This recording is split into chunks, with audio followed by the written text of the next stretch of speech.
Welcome to Food for Thought. My name is Colleen Patrick-Goudreau from Compassionate Cooks. I founded Compassionate Cooks to empower people to make informed food choices and to debunk myths about vegetarianism and animal rights. You can learn more about who we are and what we do by visiting our websites, compassionatecooks.com or joyofveganbaking.com. First, I just want to make a quick announcement. The cookbook has already gone through several printings so far, so thanks to all of you who are supporting the book by buying it. The cookbook is The Joy of Vegan Baking. I've received a number of requests from people who want signed or personalized copies of the cookbook, so I just want to let you know that I'm now offering this as an option. I wasn't going to do any kind of fulfillment, but with the help of some really good friends, it's something that I can do after all. So if you'd like to order a signed copy of the cookbook or a personalized copy of the cookbook directly through me, you can do so by visiting the website compassionatecooks.com and just following the links that direct you to do so. So thank you again for your interest and for your support. Before we get started on the topic, I just want to send out a heartfelt thank you to today's sponsor, Charles Tsai, who I had the pleasure of hearing from back in August of 2006 when he first wrote to tell me about his essay project he launched through his Vancouver-based charity called Global Youth Fund, which, quote, provides young people with training and support to become effective leaders in a pluralistic world. The essay project is really fantastic, and I encourage you to check it out. They invite young people ages 13 to 25 from all around the world to submit short essays about their personal philosophies and the core values and beliefs that guide them day to day. It's based on the NPR show called This I Believe, and I encourage you to check it out. His organization, again, is Global Youth Fund. That's globalyouthfund.org. And do consider submitting an essay if you're in that age bracket. Guidelines and information, as well as essays from youth from all around the world, are on the website. Charles and I have been in touch since then, and he wrote to me recently to tell me that in May, this past May 2007, he celebrated his 1-year anniversary as a vegan, at which time he said he believed in eating with compassion more than ever. It's hard for me to imagine ever eating meat again, he told me. He also said, quote, adjusting to the new diet has been fairly easy, but I will admit it can be challenging to be the one and only vegan in your social circle. That's why your podcast is so important. It's nice to hear a sympathetic voice once a week and to be reminded that someone else out there understands. I hope you realize how much we depend on your podcast. There are times when I keep hitting the refresh button in iTunes over and over because I refuse to believe that there are no new episodes. That's when I realize I'm addicted. Keep up the good work, and thank you for all that you do for the animals, human and non-human. Thank you, Charles. Thank you for what you're doing for the human and non-human animals, and I encourage you to keep up the great work. Thank you for your support, and please do stay in touch. It's always a pleasure to hear from you. A number of people who write to me use the word addicted or hooked when referring to the relationship to the podcast, and I have to say that really tickles me. It's just too cute. So I'm just glad the podcast is helping you feel empowered and supported. So keep listening, and if you need an intervention of any kind, just drop me a line. So if you'd like to sponsor the podcast and help me to continue to help others to feed their addiction, I want you to know that I appreciate it very, very much. You can support the podcast by visiting Support Our Podcast right from our homepage at compassionatecooks.com. So let's get down to business. The thing that inspires my activism more than anything else is the physical revulsion I feel when one living being suffers at the hand of another and when injustice is committed against another, whether through brute force, unjust laws, exploitation, bigotry, hatred, or prejudice. As long as I can remember, I have been particularly drawn to and sympathetic with the Black experience in the United States. Before I was even conscious of our systematic exploitation of non-human animals, I was aware of and disgusted by racism. As regular listeners have heard me say before, I believe our violence against animals forms the foundation of our violence against humans. And this is so clearly seen in the parallel between the human enslavement of animals and the white enslavement of blacks, especially in the United States. And Marjorie Spiegel examines this in her book, The Dreaded Comparison, Human and Animal Slavery, and I highly recommend her book. In many ways, however, the book is really just an outline of these parallels. She doesn't go into great detail, and I wish she would have, but it's still a really, really wonderful read. I still recommend it. But I'd like to examine one particular parallel today in greater depth, that of branding. I was planning on just reading a narrative about the branding of livestock. Livestock, please know that I use that term in quotes, and I still will read that essay.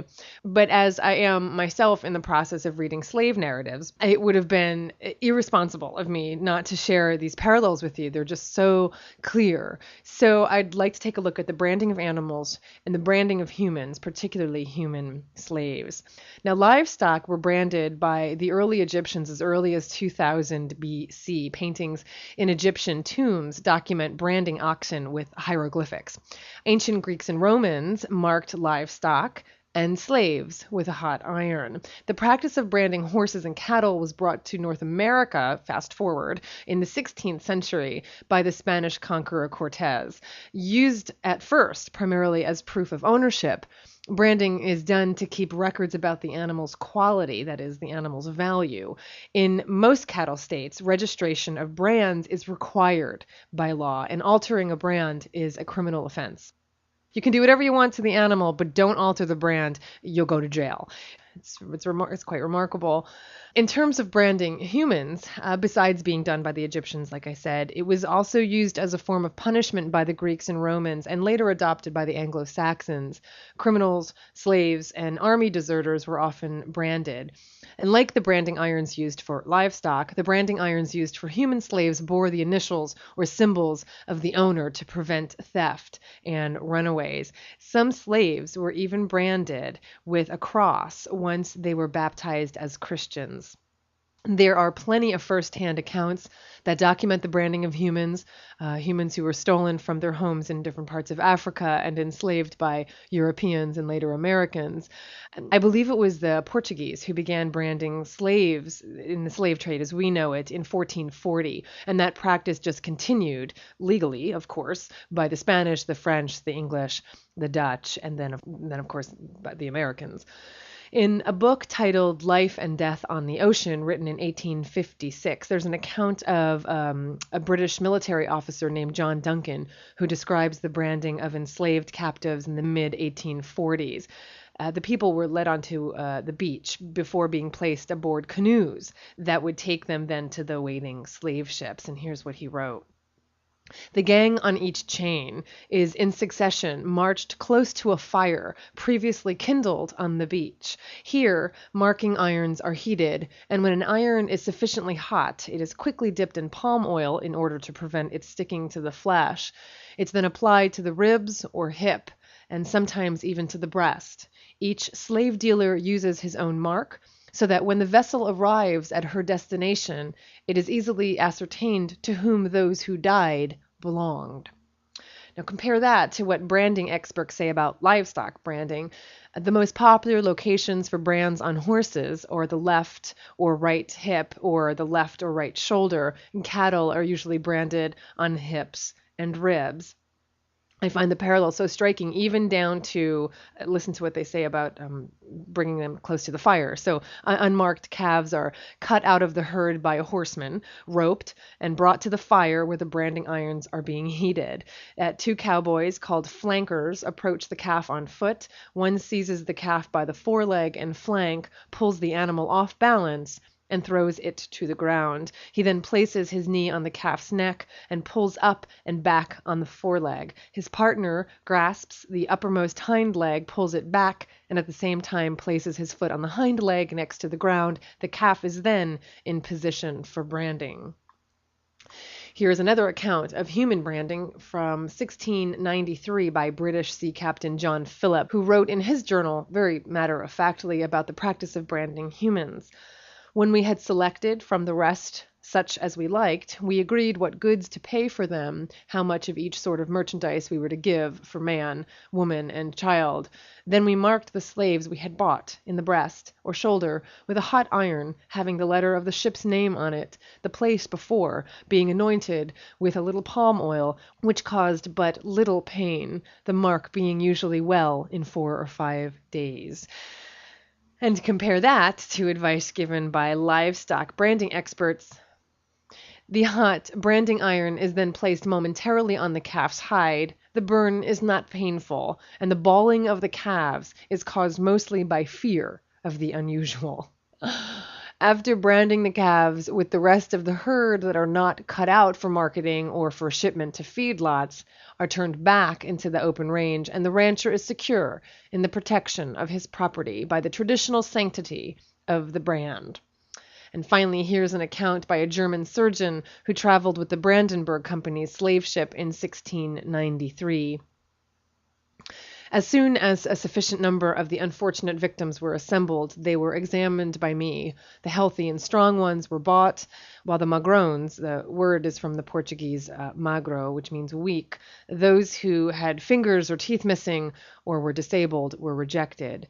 The slaves who had been bought then had to kneel down, 20 or 30 at a time. Their right shoulder was smeared with palm oil and branded with an iron which bore the initials CABC.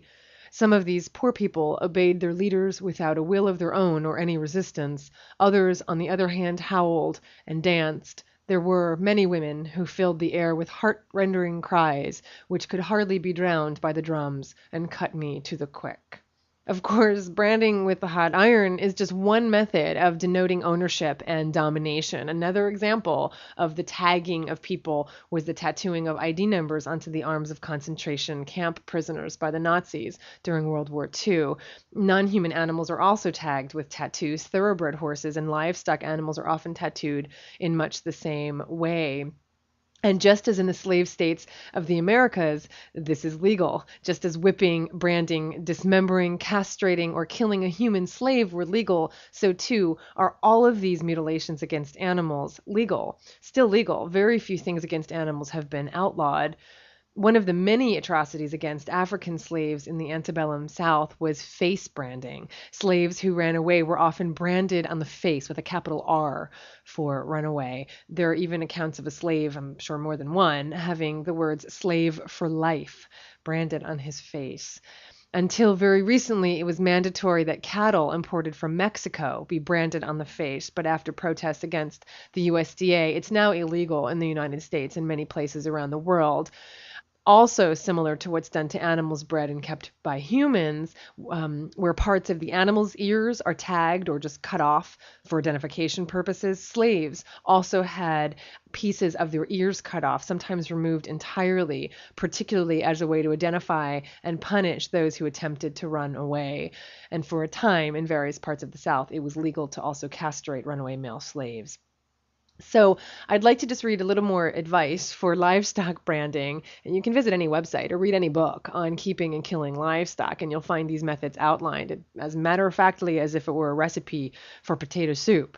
Okay, apply the brand properly. Most states require a brand to be in a certain place on the animal's body and of sufficient size to be readily seen. It should be clearly and cleanly burned in with a hot iron or freeze branded. Cattle branding irons should have a face at least 3/8 of an inch wide. The letters, figures, or characters should be 4 inches in length. Make your brand as large as necessary. It's a myth that big, plain brands affect the sale price of cattle. Some of the best-sized brands regularly take top price on the market and win show. Some horse owners don't like the idea of a brand marring the looks of their animal, but when viewed properly, a good legal brand is one of the best gifts you can give your horse.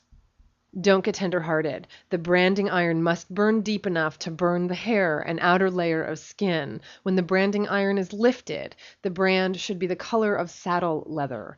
Work as slowly and carefully as necessary. The animal will bear the brand all its life, and you want the brand to always bring the animal home. This is another account of branding, suggestions for people who are branding.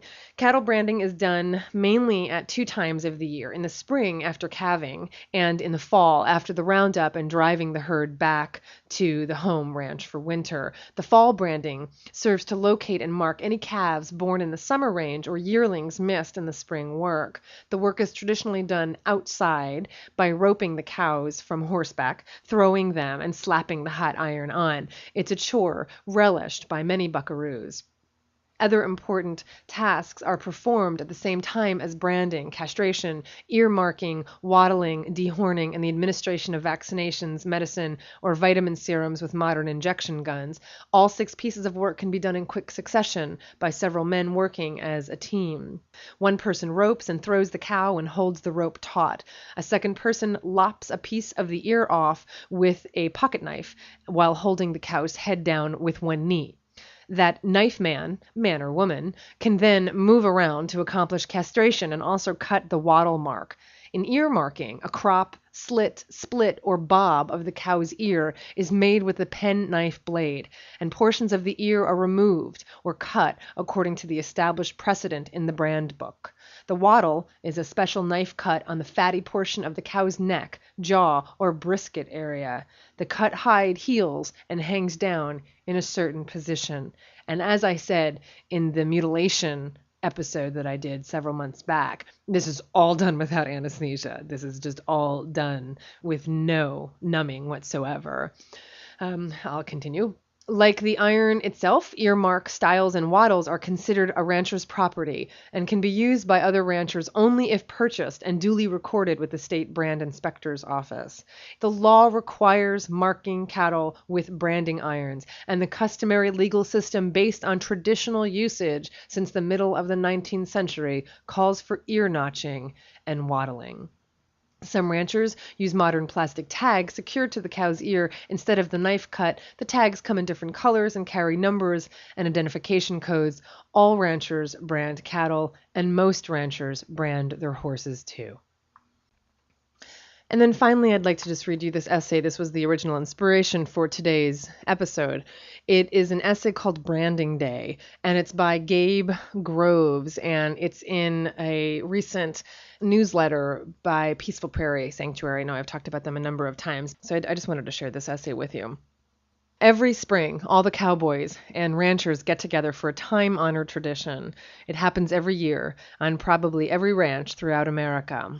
A day is made of it, and all the neighbors from near and far have come to help. The wives get together and make a huge dinner, as the men will be hungry by the time they are done with their work day. Today is the day we will brand all the new calves born earlier in the year. I've been there as a young man, and I've seen how the whole thing works. The men, young and old, wake up before dawn. The first order of business is to herd the cattle into a predetermined pasture on horseback or four-wheel ATV. In this pasture, other men have constructed a small, makeshift corral made up of a corner of the pasture with barbed wire on 2 sides and a horse trailer forming the 3rd side. It's protected on the 4th side by a couple of cowpokes on horseback and maybe a pickup truck. This corral is where all the action takes place. The propane-fueled branding iron burner is set up and fired up. The flame shoots into the cylinder like a blue-hot jet engine. Its heat can be felt yards away. 3 or 4 irons are put in the fire, so there is always one ready to go. Coolers full of beer are also brought out, and the cowboys are ready for the day. The cattle stick together as the men on horseback rein them in tighter. The men deftly maneuver their mounts around the herd. The cattle are frightened. You can see it in their eyes. Imagine the mother cow's horror as she watches a rope wrap around her young son's leg by one of the men on horseback. The man drags him into the corral, maybe 50 feet, kicking and bleeding pathetically, dragged over dirt, rocks, grass, cactus, whatever's there. He's helpless, trying to get away, trying to get back to the safety of his mother. Sometimes the mothers go crazy, screaming, kicking, and ramming the trailer and the trucks. The calf is in the corral now, and more men on horseback make sure his mother doesn't get in there with him. Two more men wrestle with the calf as he's dragged in, and he keeps fighting the whole way. He's suddenly flipped violently onto his back, and his front legs are pinned to the ground as one man holds his neck and head. Maybe they think this will calm the calf down. The calf is held spread eagle, with the other man pushing one leg into the earth with his foot, pulling the other one up in the air with both strong hands. The man's other foot is jammed into the flank of the calf's other leg, holding it steady so the calf won't flinch when the time comes. At this point, the calf is completely immobilized. Once he's exhausted from fighting his captors, he lays still for a minute or two and tries to catch his breath. All of a sudden, from out of nowhere, another man appears. He's holding a literally red-hot branding iron, and he's ready to use it. The men holding the calf brace themselves. On the brander's signal, the iron is pushed into the calf's hip, and smoke rises from the burning hair and flesh. The smell is nauseating. A small flame rises off of his skin and slowly burns out. All the while, the calf is kicking and screaming his heart out, no doubt wondering what he did to deserve this torture. The cowboys hold tight. If the calf moves or flinches, the man may have to go in for a second try. Then, when it can't get any worse, another man appears. Physically exhausted at this point, the calf has almost no fight left. Now comes the dangerous part. Dangerous for the cowboy walking up with the knife, that is. The old, trusty, and rusty pocket knife he carries with him everywhere he goes. The man reaches down to the calf's groin, stretching his testicles to the limits of the sack. Before the calf knows what's happening, his testicles are gone with one swipe of the dull knife. No anesthesia, no numbing, just gone. Blood trickles out, and an entry point for infection has been created. Hopefully, the vaccination that was administered through a huge needle by another cowboy during this whole ordeal will take care of any infections. And less than 5 minutes after the whole ordeal started, the men's work with this calf is done. The calf is carefully led up, visibly dazed. Hearing his mother's cries, he runs out of the corral and back to her, his hip still smoking and blood dripping from his groin. The cowboys chalk up another one and throw the Rocky Mountain oysters on a flat part of the branding iron cylinder. They cook them up right there in the corral, munching on them throughout the day and sloshing them back with a beer. The men can't linger long, though, as another calf is being dragged into the corral, kicking and screaming for his mother. So I just wanted to share all this with you. And I promise that next week's episode will be fun and happy. But I say all this, making this comparison between animal slavery and human slavery, well aware that the appalling crime of human slavery still exists in many parts of the world, as does the appalling crime of animal slavery. And there's so much more to say about this. I'm just offering a cursory look at it here, just in terms of physical mutilations, in terms of violence against animals that are then used and perpetuated against humans, particularly against Black men and women who were victims of slavery in the United States. And of course, the parallels are there, not only in terms of the treatment of livestock, as compared with Black slaves, but also in terms of the involuntary use of animals as research tools and the despicable involuntary use of Black men as research tools in the Tuskegee syphilis studies that were carried out between 1932 and 1972 in Tuskegee, Alabama. But we'll have to explore that in greater detail another time. So I promise next week we're going to talk about some fun things, and this episode just kind of created itself. Like I said, I was just going to read that essay, but as I was drawing these parallels, I felt I had to share them with you. It was a very difficult episode to put together. I've seen photographs and drawings of slaves in all sorts of contraptions and animals in all sorts of contraptions before, but it was physically nauseating to just do it all in one fell swoop, and it was emotionally draining. So I, for one, am glad it's over. But these two topics are very close to my heart, the enslavement of humans and the enslavement of animals, and it's a topic that I plan on revisiting again and again. I listen to a lot of slave spirituals. Spirituals are songs that slaves sang, not only to help them endure their life of bondage, but also to express their joys and their sorrows and their hopes. And I don't know of any music that is more heart-wrenchingly authentic, more gut-wrenchingly pure than spirituals. They are sublime in the truest sense of the word, and they can quite break your heart. And when I hear these songs, I also can't help thinking of animals who are kept captive by humans, those beings who don't know that there are people out there working on behalf of their liberation, just like human slaves didn't see any way out of their bondage, or for a long time were unaware that there was even an abolitionist movement. That's why many spirituals are about the welcoming of death. It was their only hope for liberation. Many former slaves, or those who were touched by slavery in some way, got the connection between the oppression of blacks and the oppression of animals. There are some amazing, beautiful, sensitive quotes by Frederick Douglass, by Harriet Beecher Stowe, and by others who just really understood this connection that I'm talking about. Paul Laurence Dunbar was an African American who understood this connection. He was a 19th century writer. He was really the first African American to gain national eminence as a poet, both by the critics and by the general population. He was immensely popular in his day. Unfortunately, he died very young. He was 33 when he died, but while he lived, he was a prolific writer of short stories, novels, librettos, plays, songs, and essays, as well as the poetry for which he became most well known. He lived from 1872 to 1906, and he was born the son of runaway slaves. His work often addressed the difficulties that blacks experienced in trying to achieve equality in America. One of his most well-known poems, called Sympathy, reflects this connection that I'm talking about, and it may sound familiar to you once I read it, because the first line in the third stanza was used as the title of Maya Angelou's autobiography, but it was Paul Laurence Dunbar who first penned that line. So here's his poem called Sympathy. I know what the caged bird feels when the sun is bright on the upland slopes, when the wind blows soft through the springing grass and the river floats like a sheet of glass, when the first bird sings and the first bud opes and the faint perfume from its chalice steals. I know what the caged bird feels. I know why the caged bird beats his wing till its blood is red on the cruel bars, for he must fly back to his perch and cling, when he fain would be on the bough a-swing, and the blood still throbs in the old, old scars, and they pulse again with a keener sting. I know why he beats his wing. I know why the caged bird sings, when its wings are bruised and its bosom sore. It beats its bars and would be free. It's not a carol of joy or glee, but a prayer that it sends from its heart's deep core, a plea that upward to heaven it flings. I know why the caged bird sings. On behalf of the animals, both human and non-human, this is Colleen with Compassionate Cooks.